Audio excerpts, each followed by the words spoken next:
D'un seul coup, l'aigle transforme l'altitude en une lame, écrasant sa proie sans la frapper.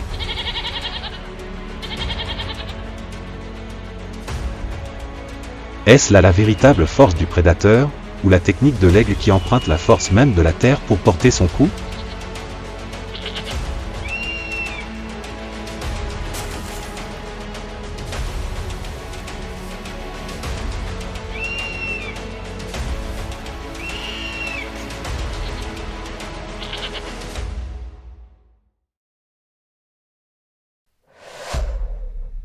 Force ou technique? Comment l'aigle utilise la force terrestre pour écraser sa proie?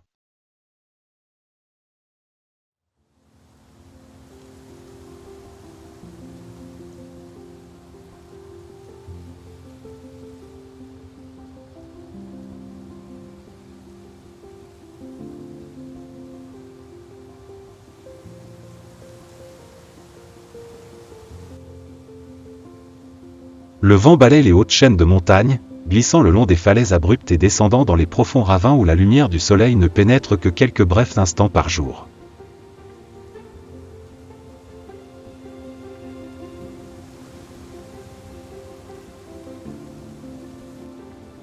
À cette altitude, le sol n'est plus un refuge, mais une frontière fragile. Une fois franchie, il n'y a pas de retour possible.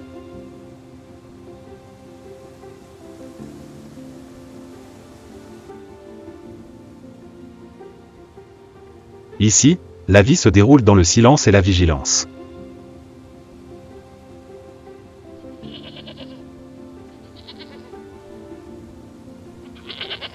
Chaque pas est fait avec une prudence absolue.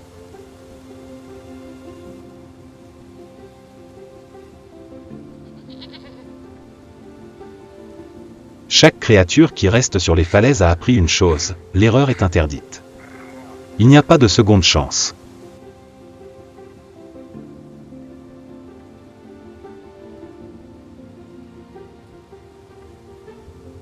Dans cet environnement hostile, la lutte pour la survie se déroule d'une autre manière.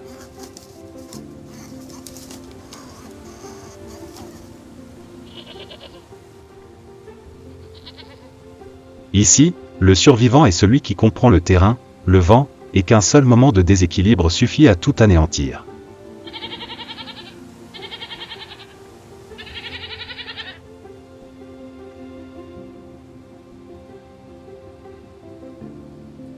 Et très haut, au-dessus de toute cette agitation, une ombre silencieuse apparaît.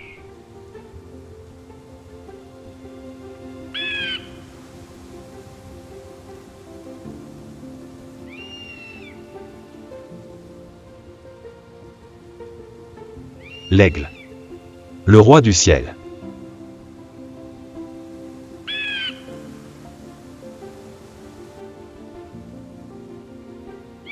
En ce lieu, ce roi ne règne pas par la force brute.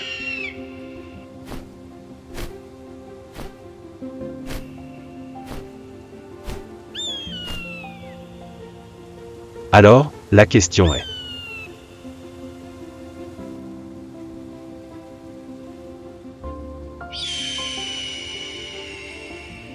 comment ou quoi remporte-t-il la chasse?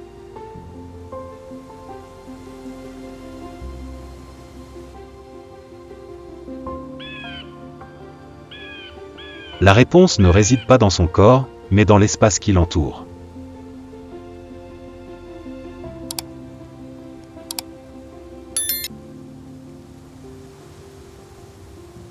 L'aigle ne chasse pas dans les plaines ouvertes où ses proies peuvent s'échapper.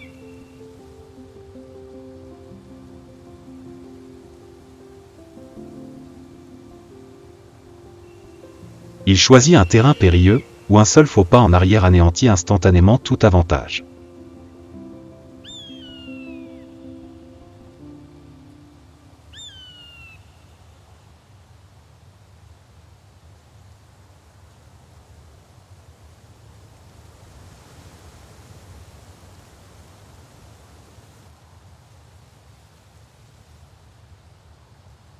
Sur un versant rocheux escarpé, un bouquetin progresse prudemment sur la roche lisse.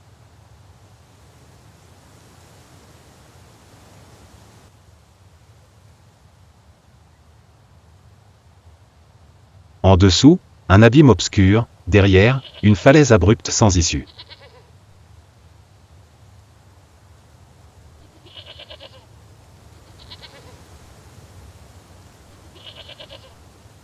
Le vent hurle, charriant la poussière et le froid de la haute altitude.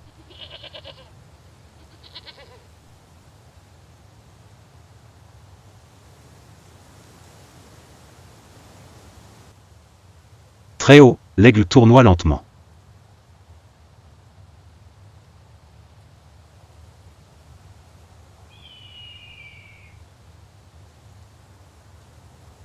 Il ne fond pas sur sa proie et ne l'approche pas immédiatement.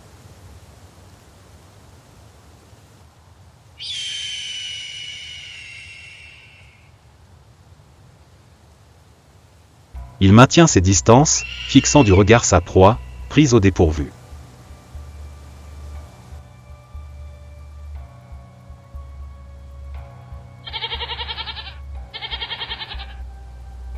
Le bouquetin est encore assez fort.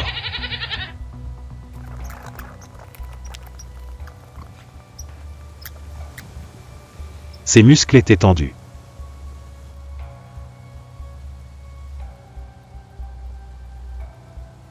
Ses sabots s'agrippaient à la roche.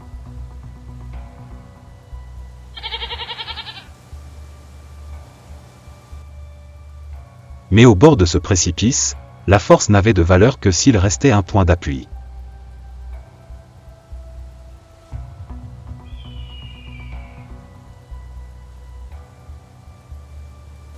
L'aigle abaissa peu à peu son altitude,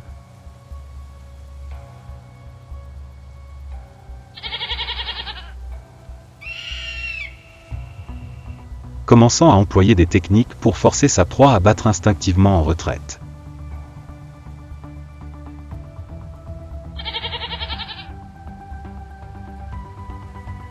Un demi-pas. La roche disparut sous les pattes de la chèvre.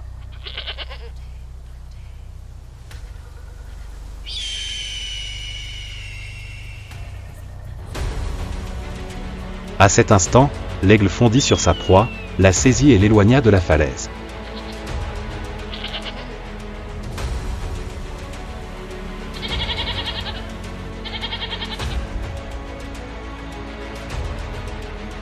En contrebas, l'espace s'ouvrait, profond et froid.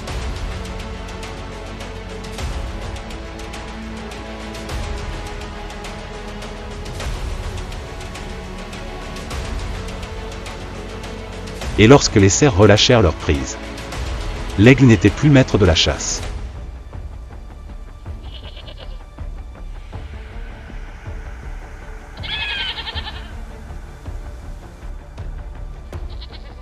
La gravité commença à frapper.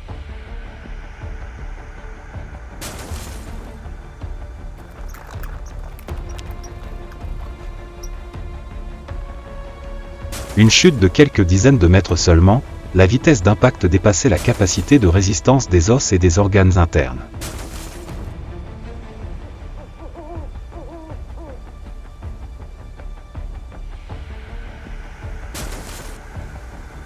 Plus la chute est haute, plus les réflexes de survie deviennent inutiles.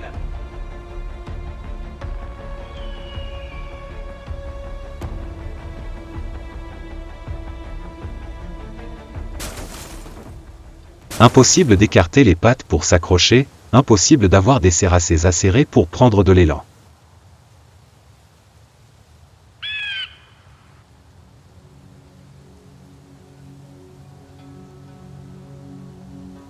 L'aigle le comprend mieux que toute autre espèce.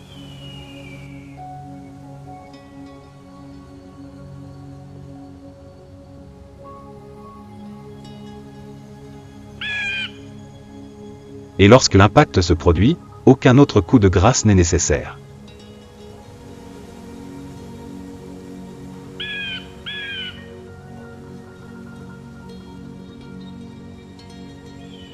Le silence qui suit la chute en est la preuve la plus flagrante.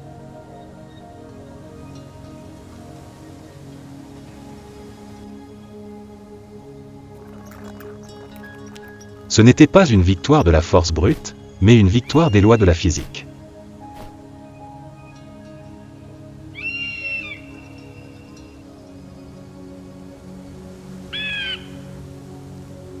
À cet instant, l'aigle a accompli un exploit que très peu de prédateurs sont capables de réaliser.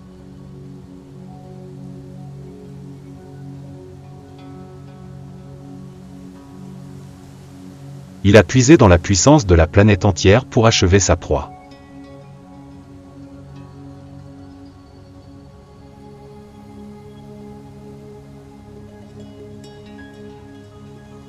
Mais emprunter la puissance de la Terre n'est pas sans risque.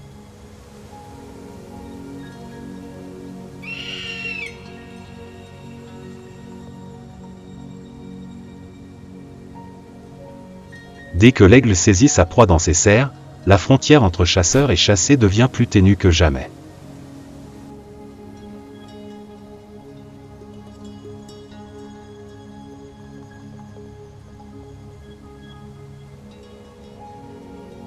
Car un simple faux pas et le prix à payer ne sera pas celui de la proie.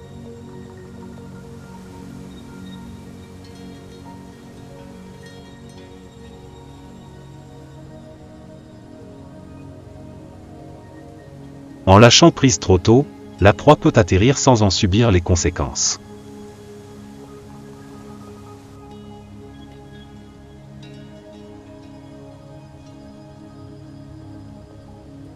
En lâchant prise trop tard, l'aigle, emporté par son inertie, fonce droit vers le précipice.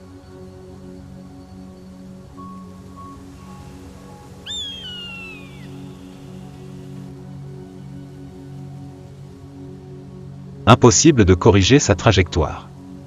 Pas de seconde chance.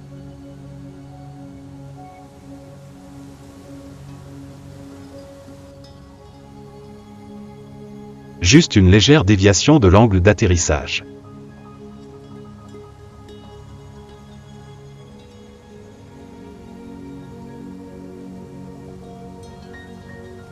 Un dixième de seconde de retard.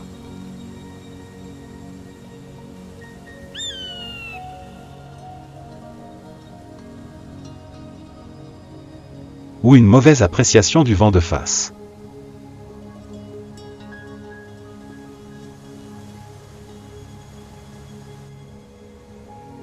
Ce qui tombe alors n'est plus la proie, mais peut-être l'aigle lui-même.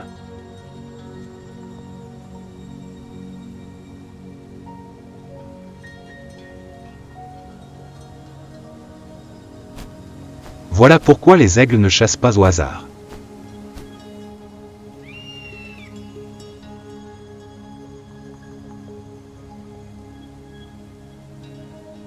Alors, lorsqu'ils ne peuvent pas emprunter la force de la Terre, comment font-ils? Lisez la suite pour le découvrir.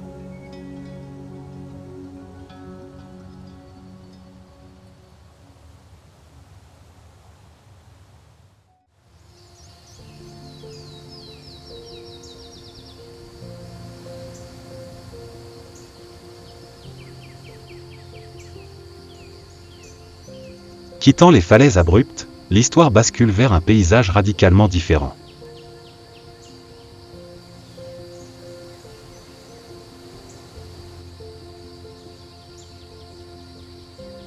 Ici, le ciel s'étend à perte de vue.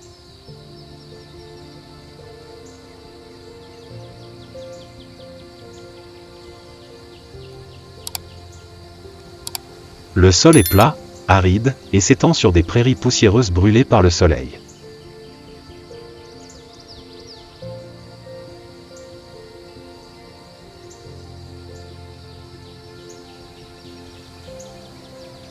Il n'y a pas de gouffre profond pour engloutir les erreurs.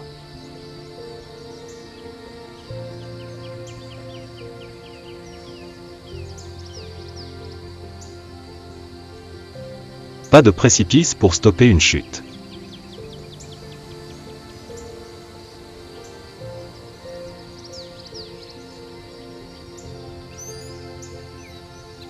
La vie, sur ces terres, se déploie sous un soleil de plomb.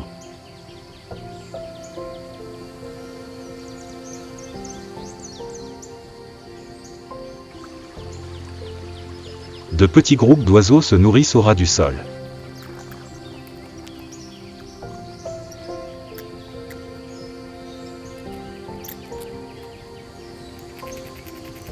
Lièvres, marmottes et renards du désert apparaissent et disparaissent dans les herbes basses.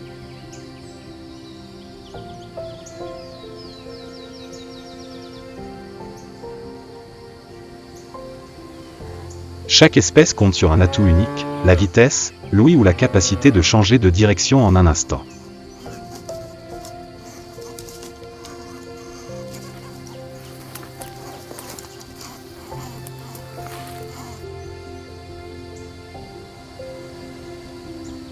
Ici, les proies ont tout l'espace nécessaire pour fuir.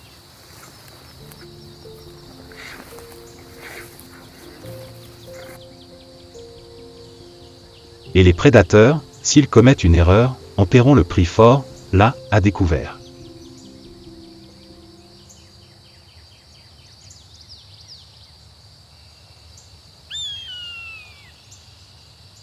Très haut dans le ciel, l'aigle est toujours là.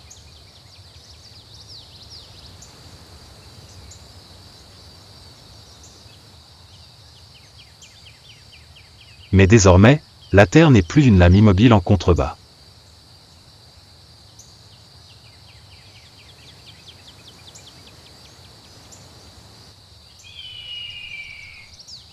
Elle n'est plus qu'une vaste surface plane où chaque piquet doit être recalculé.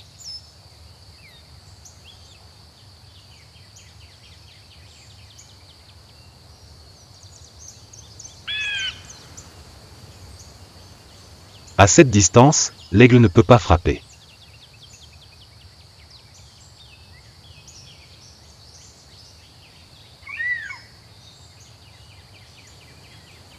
Plonger trop tôt, et la proie aura le temps de changer de direction.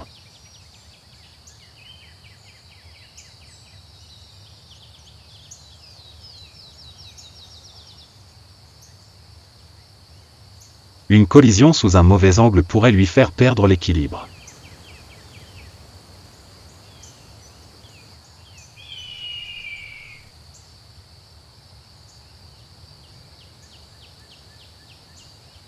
Alors, il attend.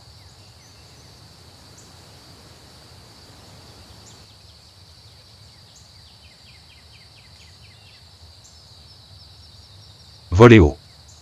Restez à distance. Observez.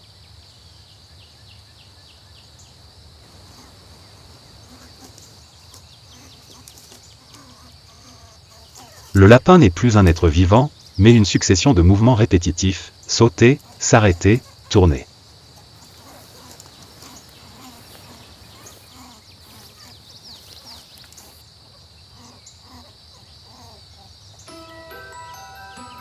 Une fois la trajectoire dégagée, l'aigle descend.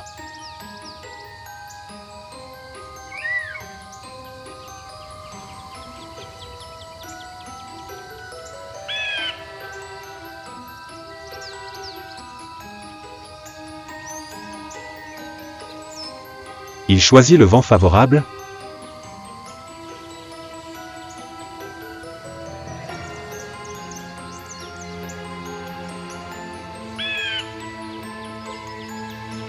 L'angle de descente et une trajectoire qui coupe la voie de fuite.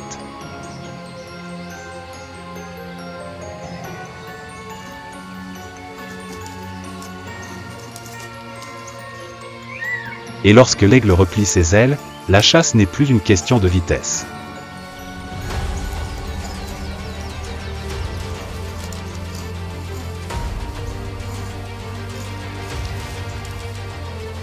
Mais de capacité à anticiper quelle proie sera immobilisée au sol.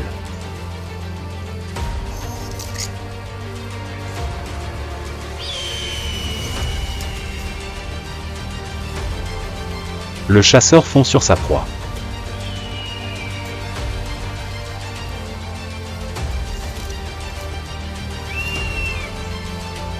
La poursuite s'engage.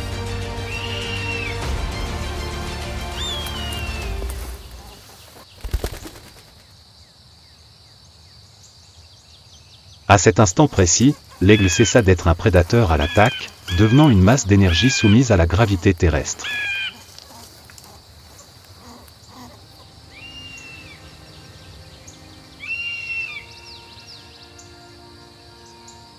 L'impact n'était pas destiné à écraser, mais à étourdir, à désorienter la proie avant même qu'elle puisse réagir.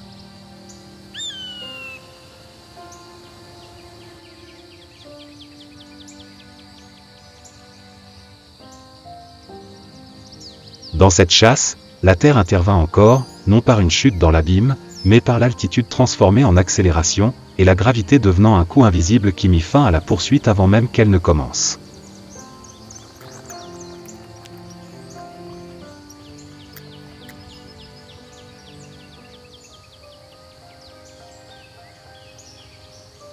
Après les chutes, les piquets et les calculs d'une précision implacable, l'aigle retrouva son état familier.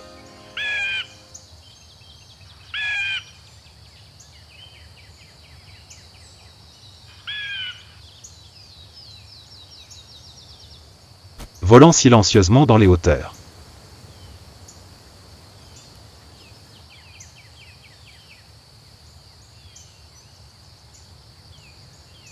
Aucun cri de triomphe.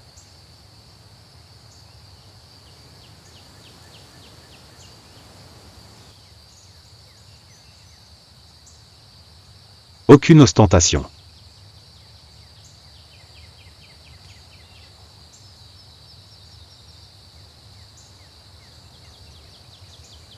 Seulement le vent, l'altitude et un survivant qui continuait de tourner en rond.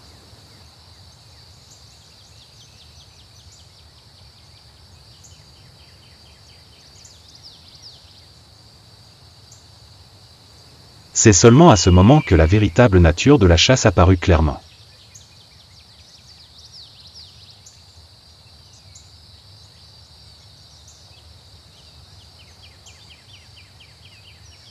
L'aigle n'était pas le plus fort de la faune sauvage.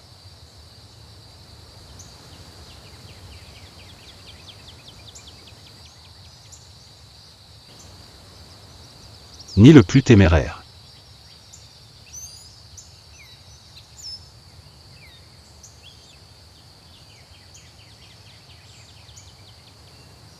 Chaque chasse est un pari, où un seul faux pas peut instantanément faire basculer l'équilibre de la survie.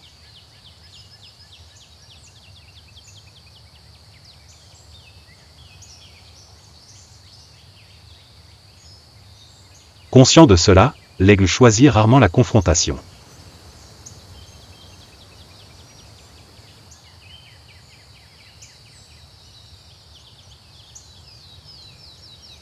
Il privilégie le calcul.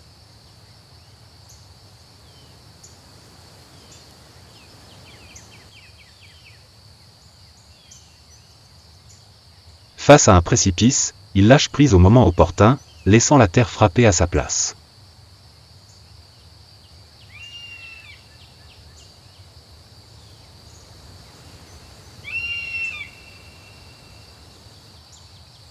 Sans chute, il transforme l'altitude en accélération, la gravité en impact.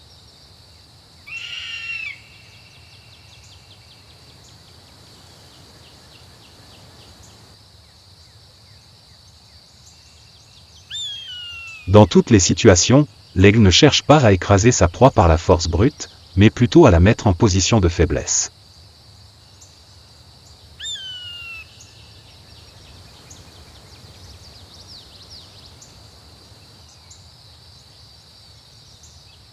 C'est pourquoi l'aigle règne en maître sur la chaîne alimentaire, non par sa force, mais par sa capacité à appréhender le monde qui l'entoure.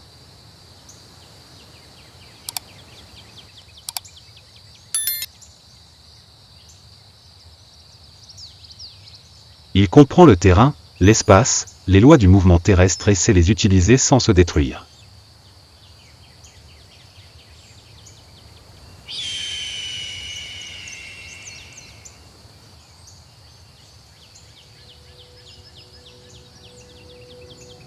Finalement, la question initiale se pose à nouveau.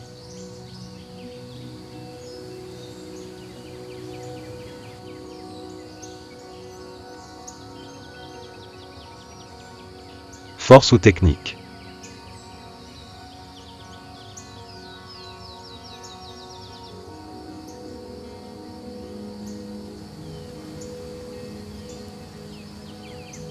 La réponse est sous nos yeux.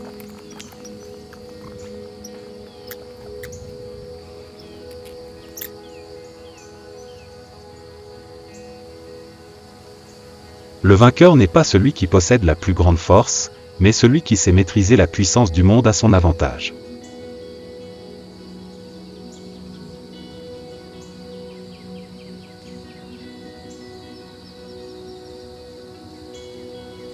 Dans la nature, la Terre ne prend pas parti.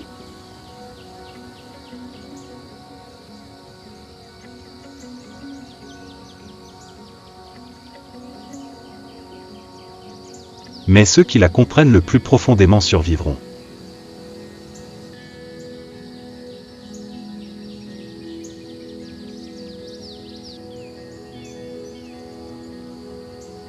Et dans ce ciel, l'aigle ne règne pas par simple force physique.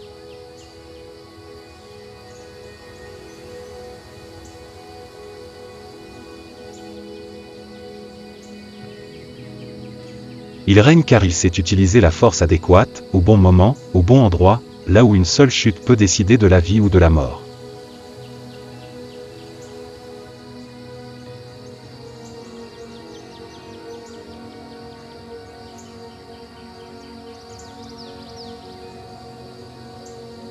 La Terre ne favorise personne, elle exerce simplement une force gravitationnelle égale sur tous.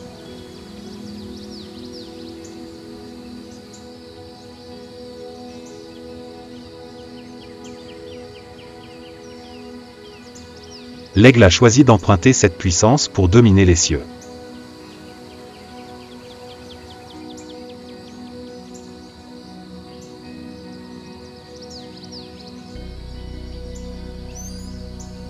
Alors, selon vous, s'il n'y avait ni abîme ni accélération, l'aigle serait-il toujours au sommet de la chaîne alimentaire ?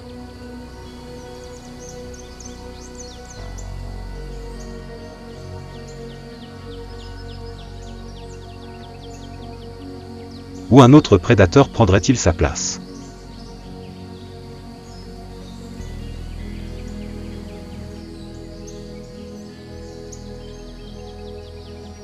Partagez votre avis ci-dessous.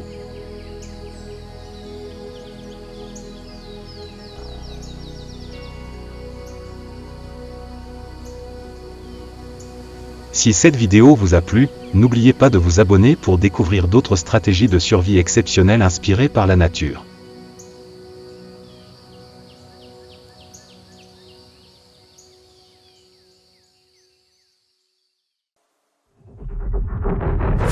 On appelle encore les lions, rois des prairies, symboles de puissance et de force ultime dans le monde sauvage.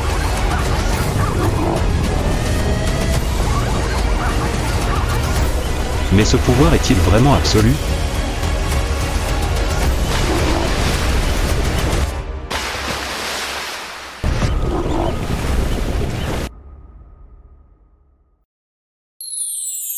Inflexible, la lutte pour la survie d'une troupe de lions dans les prairies ardentes. Dans un lieu où l'herbe brûlante s'étend à perte de vue, où chaque souffle de vent porte une odeur de sang et de poussière, les lions sont depuis longtemps devenus le symbole ultime du pouvoir.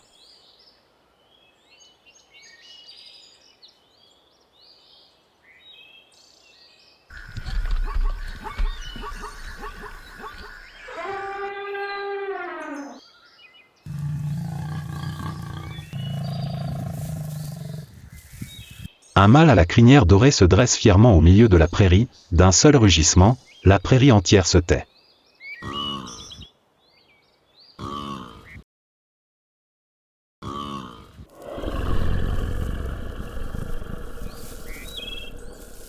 Mais derrière cette splendeur se cache une vérité que peu de gens voient.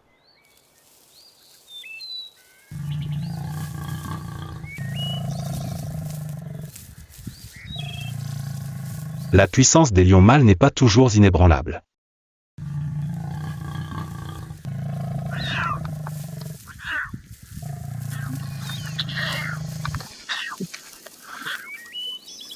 Car cachées sous l'ombre de ces fières crinières se cachent les silhouettes silencieuses, les lionnes, véritables cœurs et griffes de la dynastie.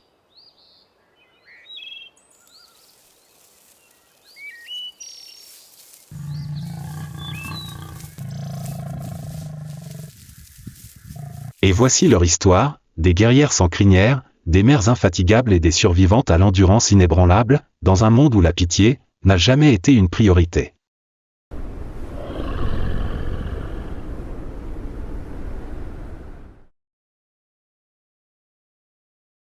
Sous le soleil brûlant des prairies, tandis que les troupeaux d'antilopes guettent encore, perplexe, le moindre bruit, dans les profondeurs de la savane, les véritables prédateurs sont déjà en position.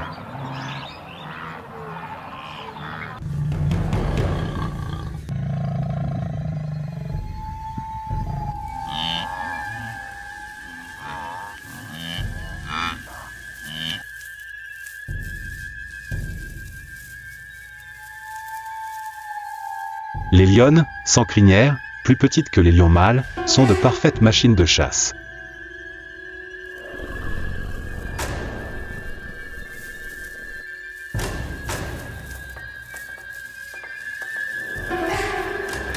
Chaque individu du troupeau est tel un rouage précis d'une gigantesque machine de survie.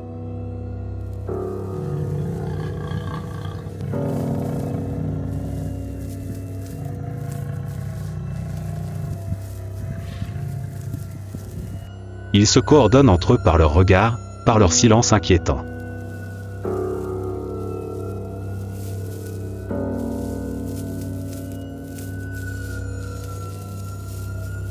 Les rôles sont clairement répartis, le traqueur, le bloqueur, celui qui approche par derrière.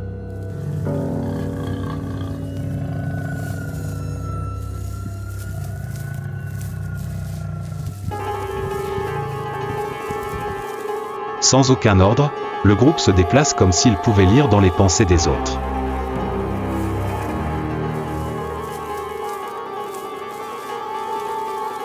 Les embuscades sont silencieuses, rapides, précises et calculées, comme si des millions d'années d'instinct leur avaient appris toutes les ficelles nécessaires pour gagner.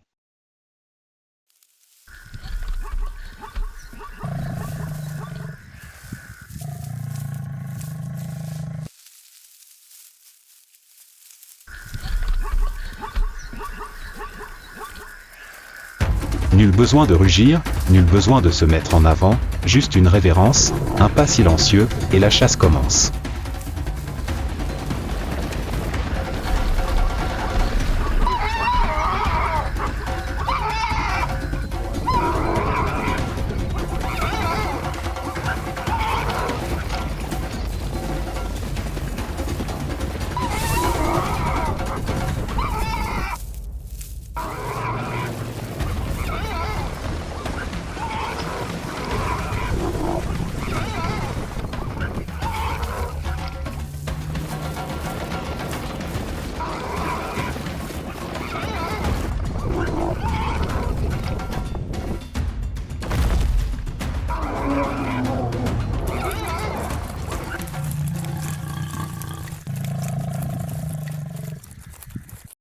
Le lion mâle, bien que plus grand, pouvant atteindre 250 kg, participe rarement à la chasse quotidienne.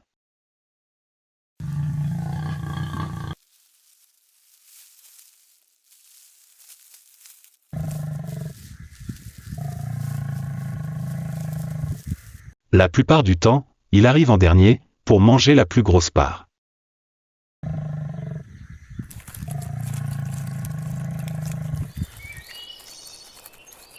La savane a ses propres règles.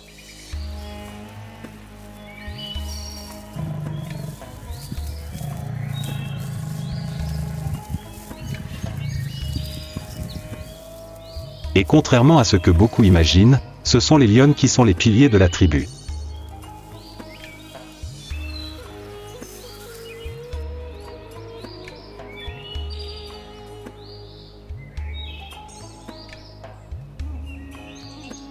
Ce sont elles qui protègent, nourrissent et, si nécessaire, tuent en silence pour survivre.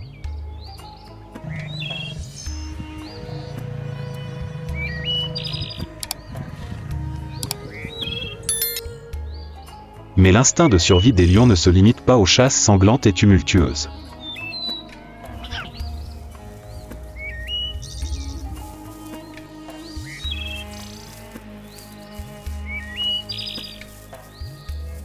Il se manifeste également dans les moments plus calmes, lorsque la vie commence à germer.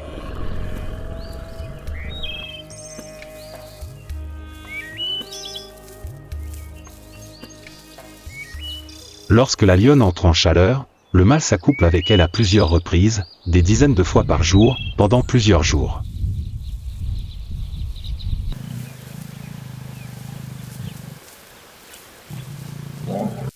Un rituel féroce et instinctif, où la seule tâche du mâle est alors de semer les graines et d'affirmer son droit à transmettre sa lignée.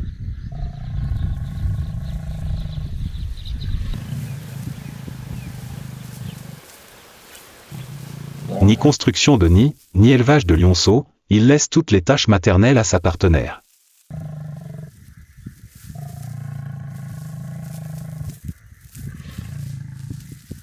Après environ 110 jours de gestation, la lionne quitte discrètement la troupe pour trouver un endroit isolé, un buisson dense, une crevasse cachée dans les rochers, afin de mettre bas.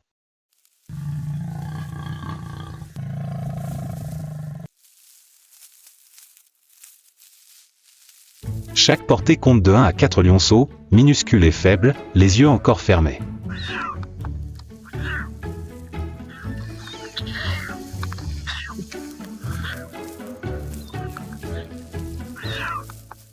Durant les premières semaines de leur vie, ils vivent dans l'obscurité, entièrement dépendants des soins silencieux de leur mère, à la fois prédatrice et seule protection contre le monde extérieur cruel.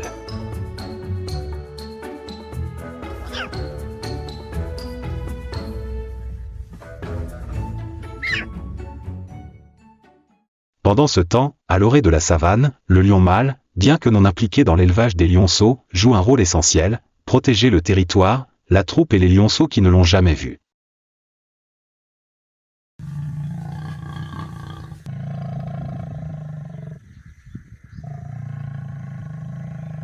Car là où il y a des lionceaux, il y a danger.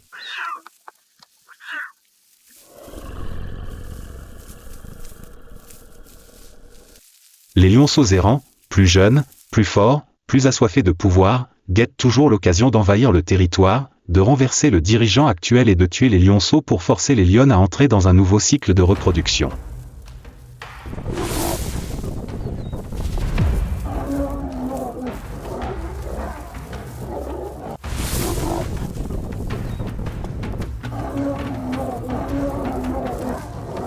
Le lion mâle n'est donc pas seulement un reproducteur.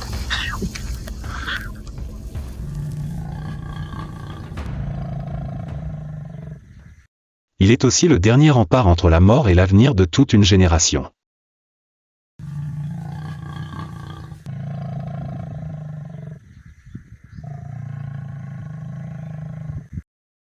Et durant ces jours où la troupe vit, se déplace et se bat, la vie et la mort, l'espoir et le désespoir, vont de pair à chaque pas.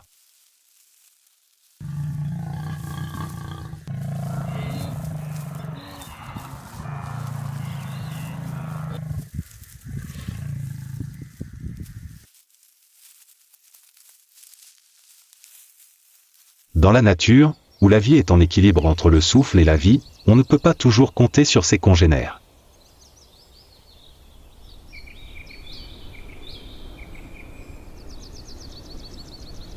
Parfois, la meute elle-même est le juge le plus sévère.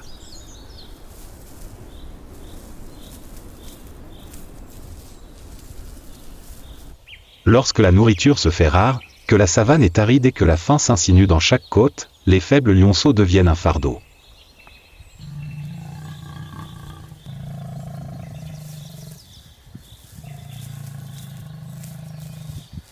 Un lionceau, malheureusement, a eu un accident alors qu'il n'avait que quelques semaines.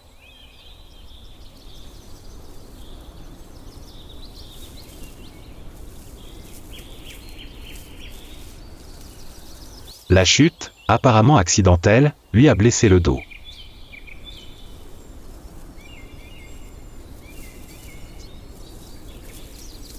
Dès lors, des tâches apparemment simples, comme gravir une pente herbeuse basse, sont devenues un véritable défi.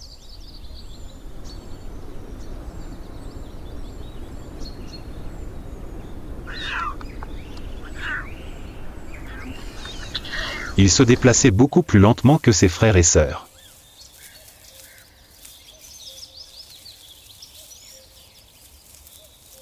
Alors que les autres étaient pleins de lait et jouets, il rampait à peine, luttant encore pour trouver un endroit où téter.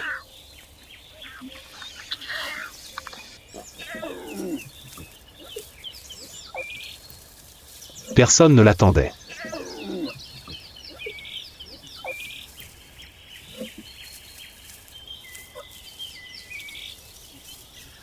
Personne ne l'aidait.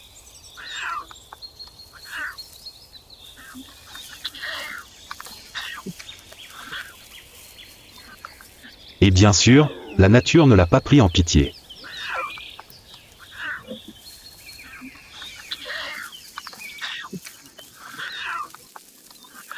Son avenir était presque scellé.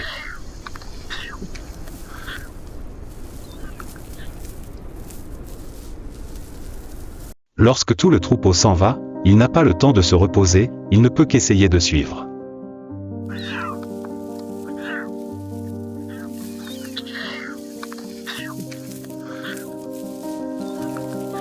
S'il prend trop de retard, il deviendra une cible idéale pour les hyènes, les léopards, ou même, sera abandonné à jamais.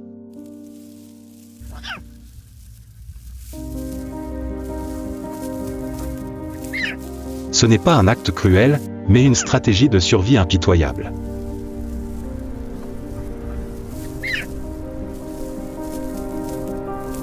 Dans la nature, les émotions ne priment pas sur l'efficacité.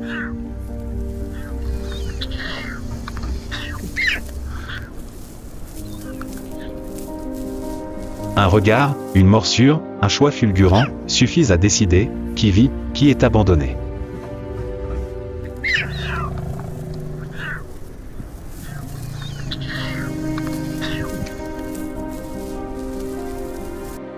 Il y a des moments qui font frémir le spectateur, lorsque la lionne est à la fois mère et exécuteuse de la sentence de survie.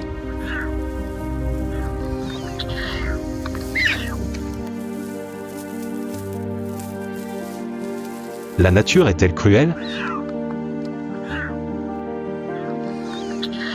Ou les humains sont-ils trop habitués à la compassion pour oublier que la vie n'a jamais été douce?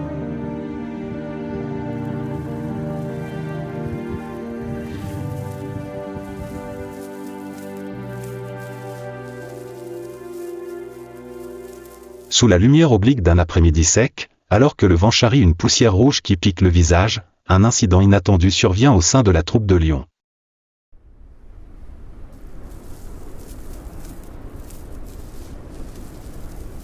Pour une raison inconnue, peut-être l'instinct, peut-être le signal d'une autre troupe de femelles entrant en chaleur, les lions mâles, qui constituaient l'épine dorsale de la troupe, sont soudainement partis.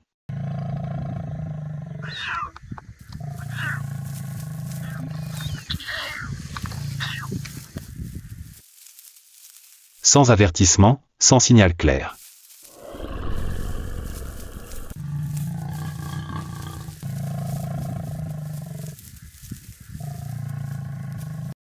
Elles laissèrent derrière elles une troupe de lionnes et leurs lionceaux, pas encore indépendants de minuscules créatures qui n'avaient jamais connu la vie sans la protection d'un chef mâle.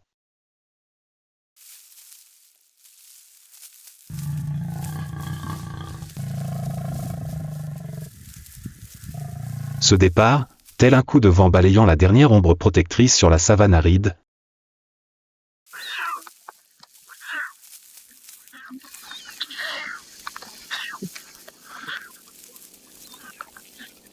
ne laissa pas les lionnes s'étonner.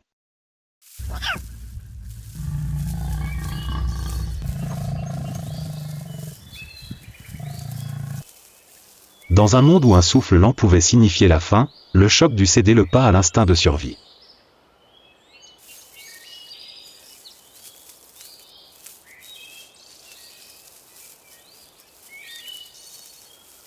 Elles resserrèrent leur formation, se déplaçant davantage, plus loin, juste pour trouver un peu d'eau ou une mince occasion de chasse dans une terre qui appauvrissait peu à peu la vie.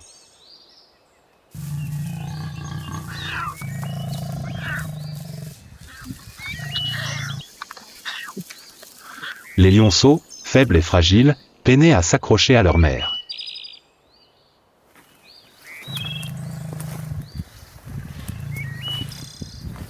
Sans les lions mâles, la troupe est plus vulnérable que jamais.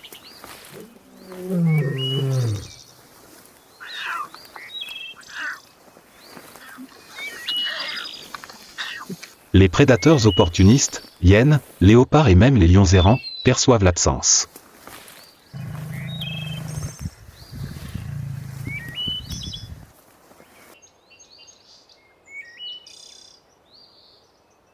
Le danger vient de toutes parts.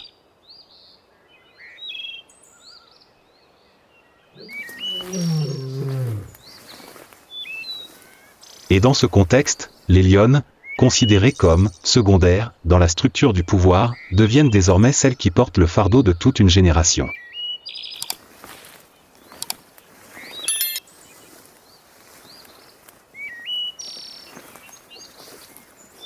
Sans crinière, sans titre de roi, il le prouve par chaque cicatrice, chaque pas souple, chaque combat pour une proie à la frontière de la vie et de la mort.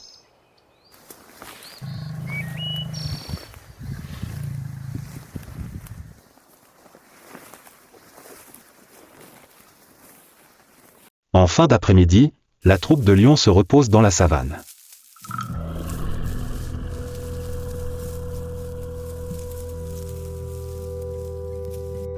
Soudain, un étrange lion mâle apparaît, le regard froid et la démarche menaçante.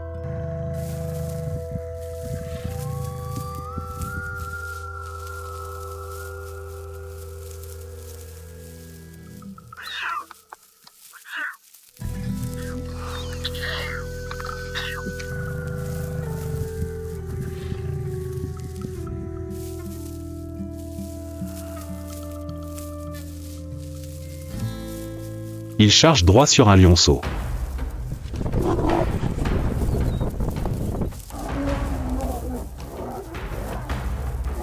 Le combat est vertigineux. Le mâle, entouré des « ombres invisibles », se transforme en un guerrier féroce.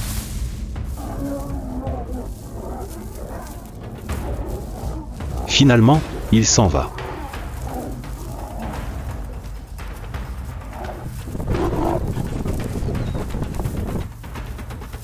Le lionceau est sauvé.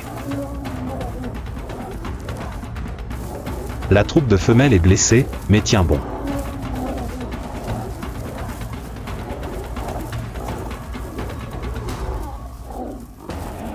Sans titre, elles sont les gardiennes de la vie dans la steppe cruelle. Mais le plus grand défi ne vient pas des griffes, mais de la faim.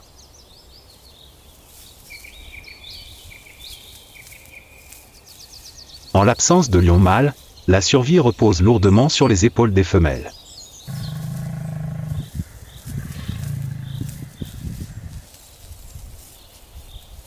Elles doivent chasser, élever leurs petits et assurer leur sécurité.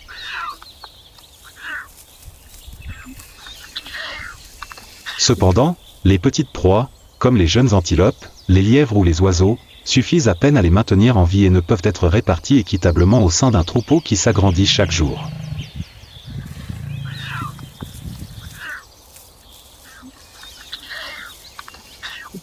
Chaque fois qu'ils partent chasser, ils prennent un risque.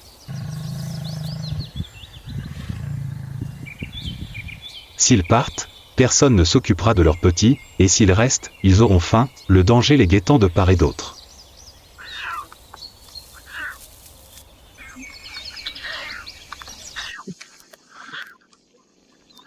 Finalement, la faim les force à prendre un risque, chasser le bison. Un pari risqué, mais leur seule chance.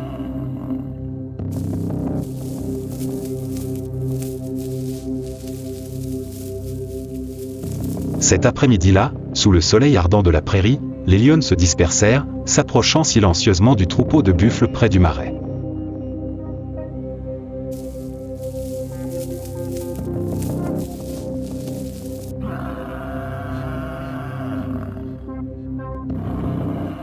La distance se raccourcit, puis toutes chargèrent.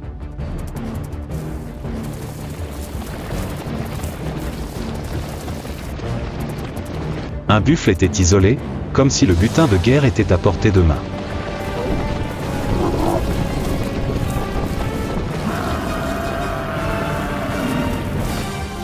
Des griffes fragiles ne pouvaient pénétrer l'épaisse peau et les muscles ondulants.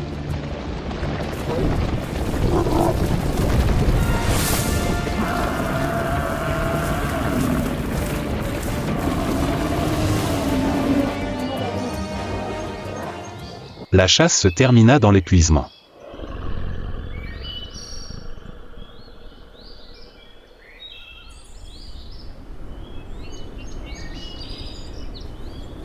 Pas de butin, pas de repas.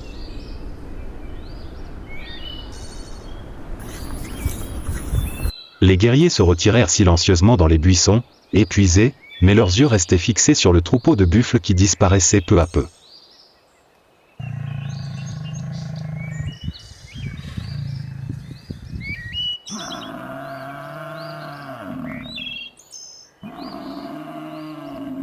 Il n'y avait aucune déception.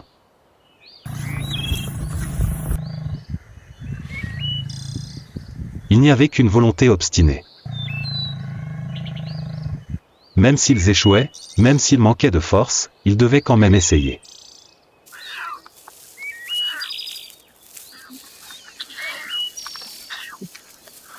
Car derrière eux, leurs petits attendaient toujours leur retour.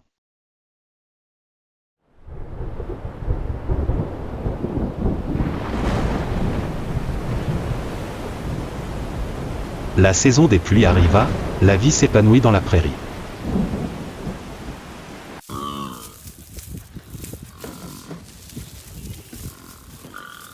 Les arbres étaient verts, l'eau emplissait les flaques.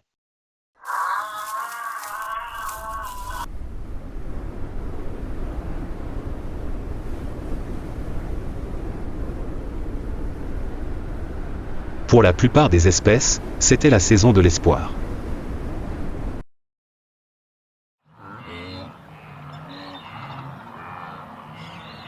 Mais pour les lions, ce fut le début d'un cauchemar.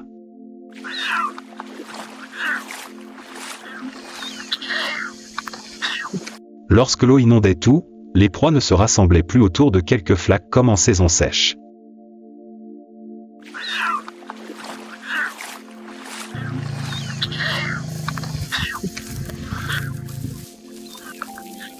Le territoire de chasse s'étendait à des dizaines de kilomètres, rendant plus difficile l'approche et les embuscades.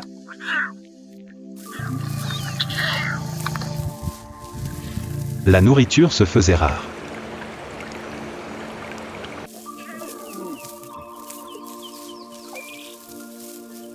La faim devenait un harceleur constant.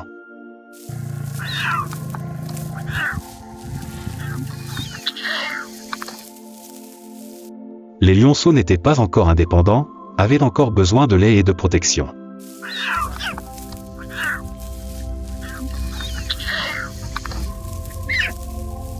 Les lionnes, épuisées et les blessures qui s'accumulaient, comprirent que si elles ne changeaient pas, la troupe s'éteindrait progressivement.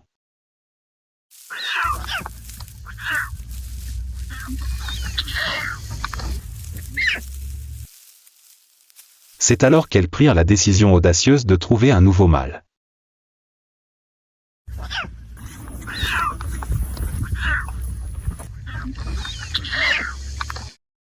Un voyage aux résultats incertains commença.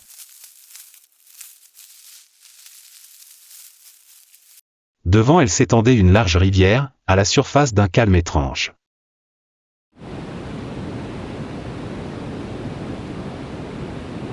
La traversée semblait simple. Mais le véritable danger résidait en contrebas, des crocodiles, prédateurs impitoyables, tapis silencieusement dans l'eau trouble.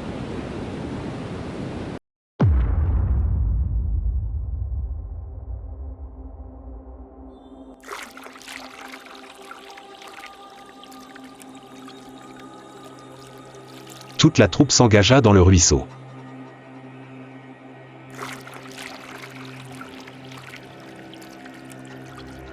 Les grandes femelles expérimentées ouvrirent la voie, suivies des aînés.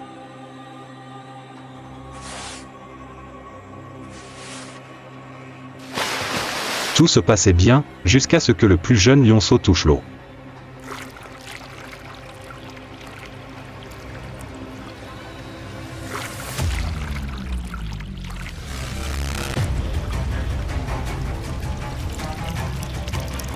Terrifié, il s'arrêta.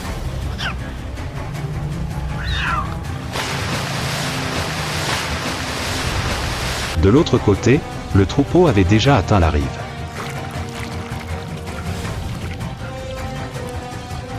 Quelques-uns tournèrent la tête, le voyant, seul.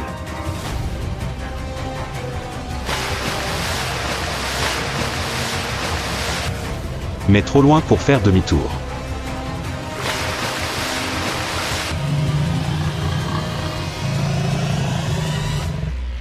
trop près pour ne rien faire. Et puis, rugissement.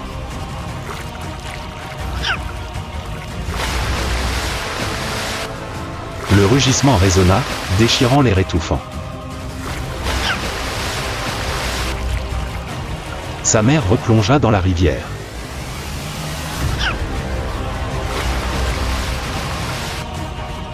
Son instinct maternel rugit, défiant les crocodiles qui approchaient.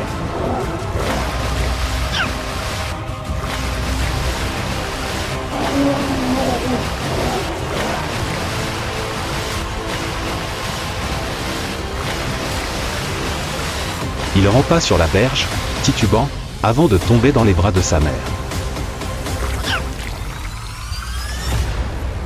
Ils avaient traversé la rivière avec succès. Le troupeau se tenait sur la berge herbeuse et humide, haletant, épuisé, mais les yeux brillants de prudence.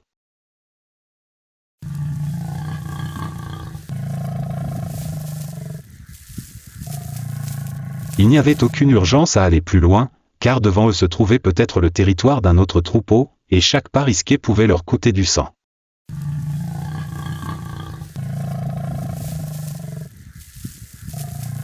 Au lieu de cela, ils rugirent, chaque son résonnant au loin, comme un signal silencieux adressé à ceux qui se trouvaient peut-être quelque part à la limite du territoire.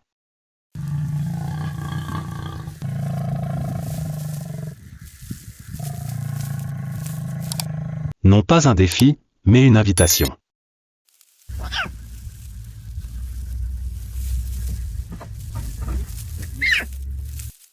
Et puis, il y eut une réponse. Un mâle apparut. Puis un autre. Les silhouettes hirsutes et musclées s'approchèrent silencieusement, chaque pas étant prudent.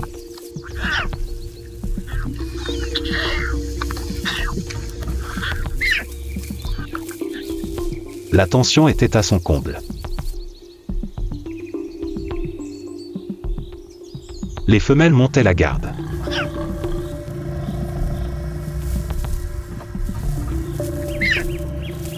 Les lionceaux se cachèrent derrière les jambes de leur mère, déconcertés.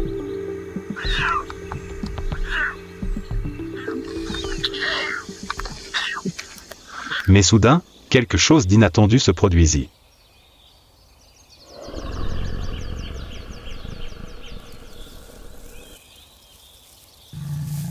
Il n'y eut ni grognement ni griffes.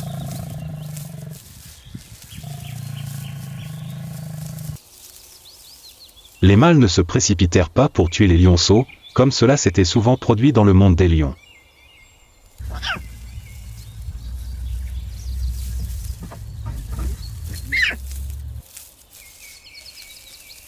Ils s'approchèrent simplement, reniflèrent et commencèrent à s'accoupler.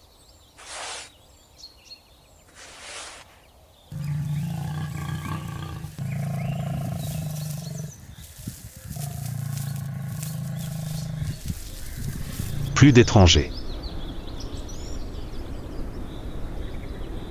Ils faisaient partie de la meute.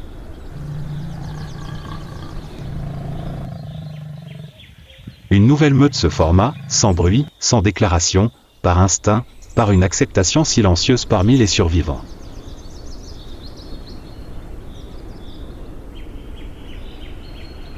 Les lionnes disposaient désormais d'un anneau protecteur.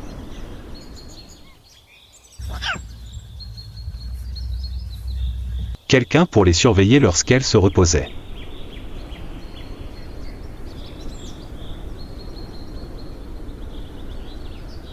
Quelqu'un pour se tenir entre les lionceaux et le danger.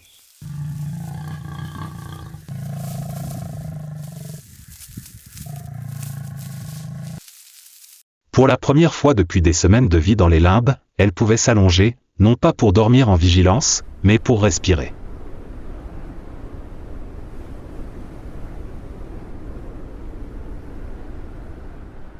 Elles pouvaient allaiter leurs lionceaux, planifier de plus grandes chasses.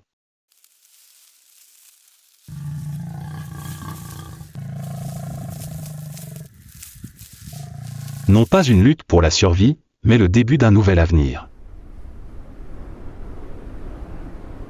La savane était de nouveau vivante.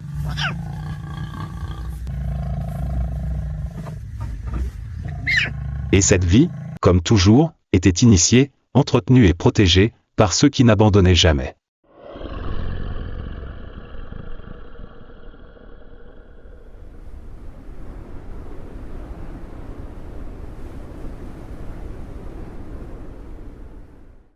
Et puis, un matin humide après une nuit de pluie, l'occasion se présenta.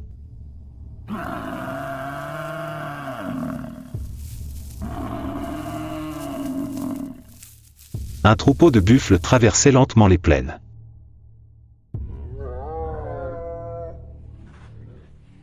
Cette fois, non seulement la lionne, mais aussi le mâle se joignirent à eux.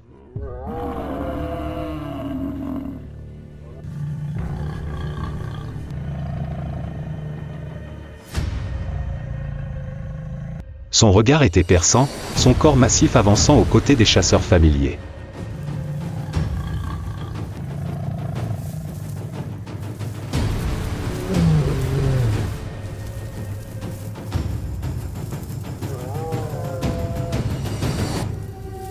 L'attaque commença.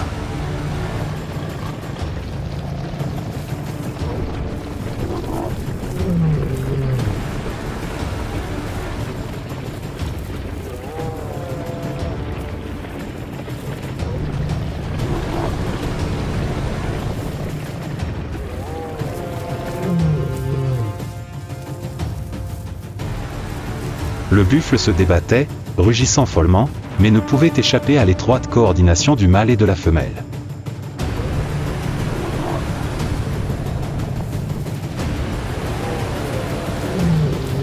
Quelques minutes plus tard, la proie s'effondrait.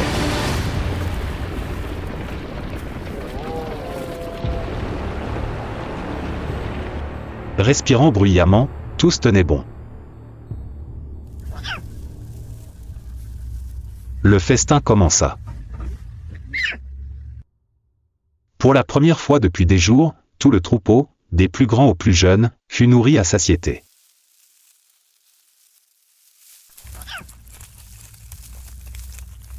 Au-delà de la vie perdue, il y a la vie, l'espoir, le début d'un nouveau chapitre.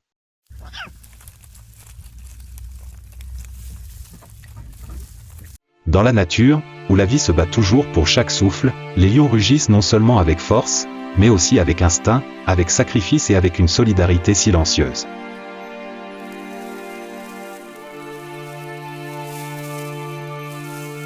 Leur histoire n'est pas seulement une épopée d'animaux sauvages, mais aussi un miroir de la férocité, de la cruauté et de la magie de la nature.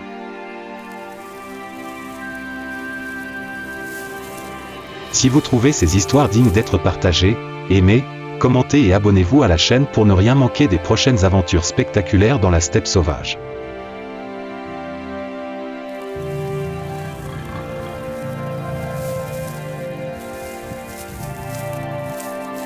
Explorons avec moi les recoins cachés de la nature, où parfois, la vie ne commence que lorsque l'on ose regarder plus profondément.